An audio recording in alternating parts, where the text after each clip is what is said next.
৮০-৮০ করেও যেন আশা হলো না ব্রাজিলের স্বপ্নের কোচ কার্লো আনচেলত্তির। সব কিছু ঠিকঠাক ছিল, কিন্তু শেষ মুহূর্তে কিছু কারণে ব্রাজিলের কোচ হতে পারলেন না এই ইতালিয়ান কোচ। প্রথম কারণ হচ্ছে সৌদি থেকে আসা ৫০ মিলিয়নের একটা মোটা অঙ্কের অফার। দ্বিতীয় কারণ হচ্ছে কার্লো আনচেলত্তির জন্য রিয়ালকে ক্ষতিপূরণ দিতে হবে। এই মুহূর্তে রিয়াল কোনো ভালো কোচ না পাওয়ায় তাকে ছাড়বে না ফ্লোরেন্তিনো পেরেজ।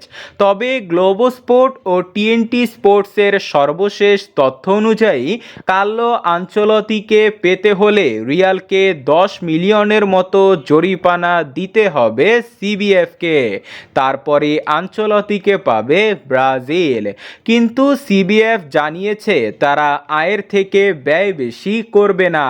মূলত এই কারণেই সিবিএফ এর সঙ্গে তাদের মতের মিল হচ্ছে না।